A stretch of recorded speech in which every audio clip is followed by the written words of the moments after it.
In our last video, we looked at how deportations could affect Jamaicans both at home and abroad.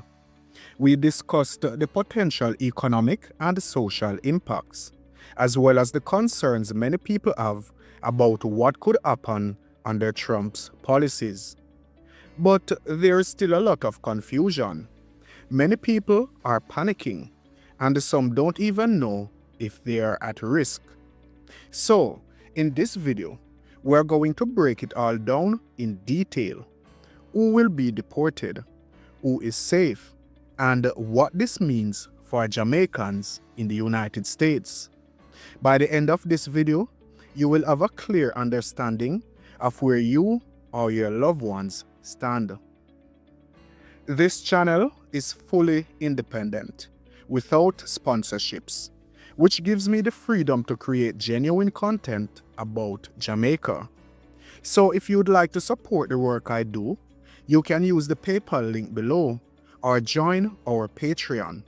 And if that's not an option, even subscribing to the channel or liking this video makes a big difference and helps Elite Jamaica continue to grow. Now, to understand who is at risk, we need to look at both past policies under Trump's administration and his new executive orders. Trump's first presidency saw mass deportations, stricter immigration enforcement, and policies like the zero-tolerance policy that led to family separations. Now he's making immigration a major focus again, signing executive orders that could bring even harsher consequences for undocumented immigrants, legal immigrants with certain backgrounds, and even people who thought they were protected. We're going to go through the different categories of immigrants, starting with those at the highest risk and working our way down. Category 1. Undocumented immigrants with criminal records. The first group that will be prioritized for deportation is undocumented immigrants with criminal records. This has been a major focus under both Trump and Biden, but Trump's new orders aim to expand what counts as a deportable offense. In his first term, Immigration and Customs Enforcement, or ICE, focused heavily on deporting immigrants who committed serious crimes like drug trafficking, violent crimes, and fraud.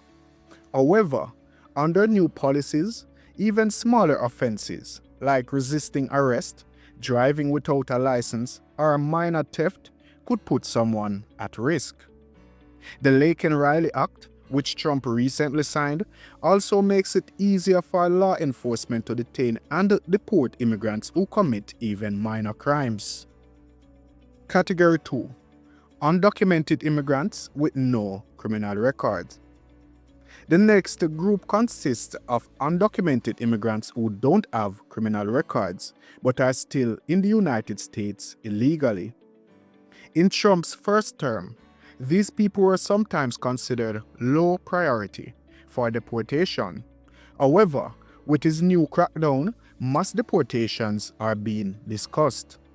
This means if you overstayed a visa, entered illegally, or are working without authorization, you could be at risk. This includes thousands of Jamaicans living in the United States without proper documentation. Category 3. Legal immigrants with certain offenses. And this is where it gets more controversial. Legal immigrants, those with green cards or work visas, are generally protected. But Trump has made it clear that certain crimes or rule violations could make them deportable.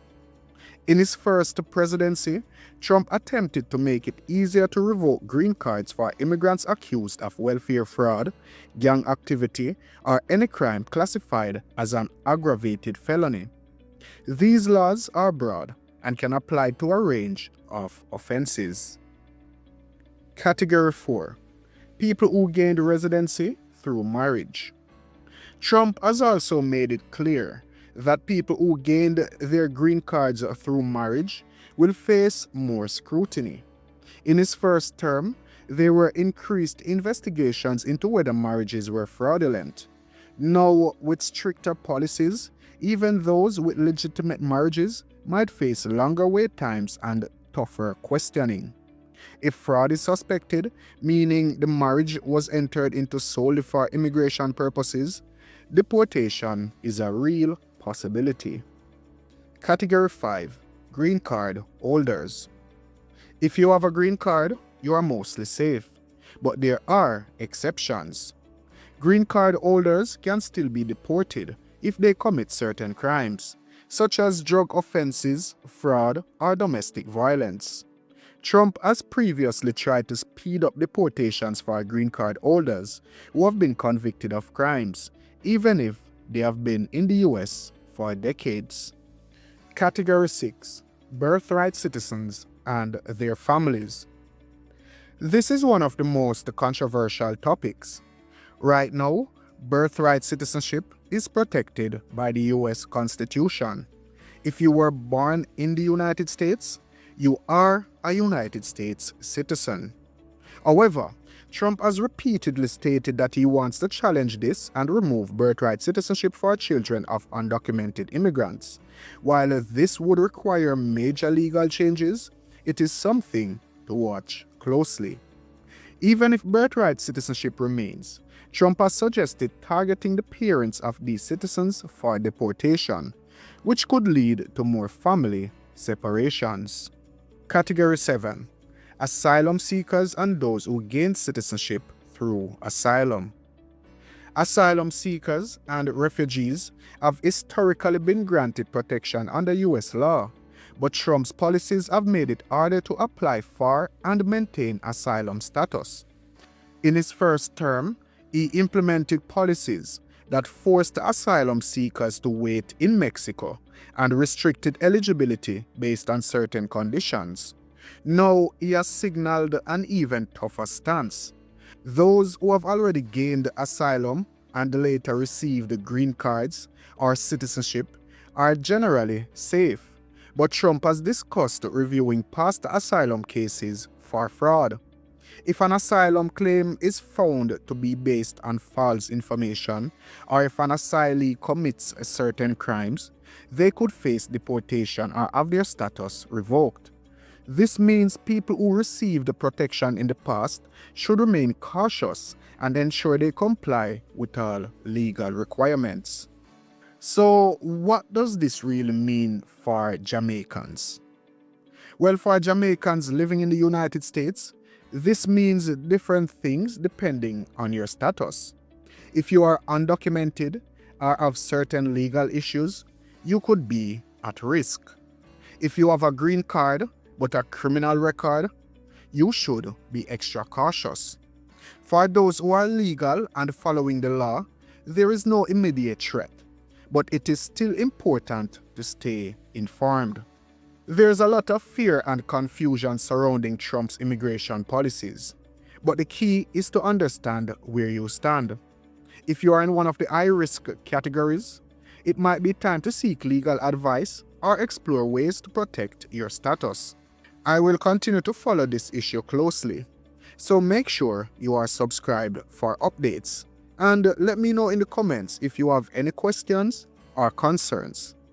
Until next time, stay safe and stay informed. Thank you for watching. On day one, I will launch the largest deportation program in American history.